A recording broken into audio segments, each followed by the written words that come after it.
সিন্ধু অববাহিকার ৬টি নদীর পানি ন্যায্যতার ভিত্তিতে বণ্টনের উদ্দেশ্যে ভারত ও পাকিস্তানের মধ্যে ১৯৬০ সালে স্বাক্ষরিত হয় সিন্ধু পানি চুক্তি।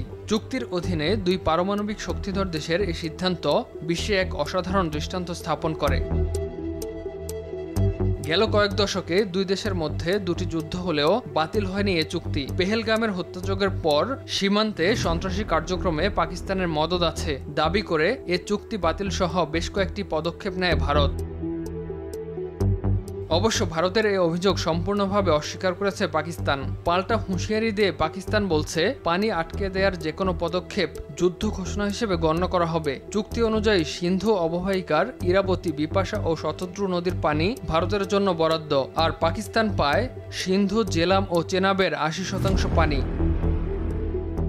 তবে নদীগুলোর পানি বণ্টন নিয়ে আগেও দুই দেশের মাঝে বিরোধ দেখা দিয়েছে। বিভিন্ন সময় বাঁধ দিয়ে ভারত বিদ্যুৎ উৎপাদন ও অবকাঠামো নির্মাণ করতে চাইলে বাধা দেয় পাকিস্তান। পাকিস্তানের দাবি, এতে নদীর প্রবাহ কমে এবং চুক্তির সুস্পষ্ট লঙ্ঘন হয়। এদিকে জলবায়ু পরিবর্তনের মতো বিষয়গুলোর আলোকে সেচ ও সুপেয় পানি থেকে শুরু করে জলবিদ্যুতের চাহিদাকে বিবেচনায় নিয়ে চুক্তিটি পর্যালোচনা ও সংশোধনের জন্য দীর্ঘদিন ধরেই চাপ দিয়ে আসছে ভারত।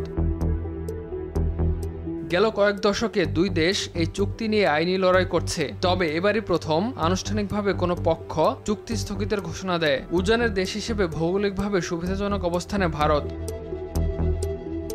এদিকে বিশ্লেষকরা বলছেন, নদীতে পানি প্রবাহ বেশি হলে ওই পানি আটকানো ভারতের পক্ষে প্রায় অসম্ভব, কারণ অতিরিক্ত পানি অন্যত্র সরিয়ে নেওয়ার মতো সংরক্ষণাগার নেই দেশটির। ভারতের পানি বিদ্যুৎ প্রকল্পগুলো মূলত রান অব দ্য রিভার বা বাঁধ ভিত্তিক। এগুলোর জন্য বিশাল জলাধারের প্রয়োজন হয় না। যেসব বিদ্যুৎ কেন্দ্রে শুধু প্রবাহমান পানির গতি ব্যবহার করে টারবাইন ঘুরে বিদ্যুৎ তৈরি হয়, সেগুলোতে বিপুল পরিমাণ পানি জমিয়ে রাখার কোনো দরকার হয় না।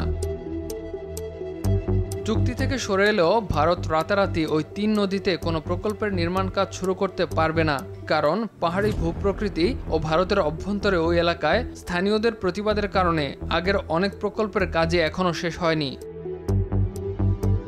২০১৬ সালে ভারত শাসিত কাশ্মীরে সন্ত্রাসী হামলা হলে ভারতের তরফে বলা হয়, সিন্ধু অববাহিকায় বেশ কয়েকটি বাঁধ নির্মাণ এবং পানি সংরক্ষণ প্রকল্পের নির্মাণ কাজ দ্রুত সময়ে শেষ করা হবে। যদিও ওই প্রকল্পগুলোর বর্তমান অবস্থা সম্পর্কে সুনির্দিষ্ট কোনো তথ্য নেই, এমনকি বাস্তবে এগুলোর অগ্রগতিও খুব বেশি নেই।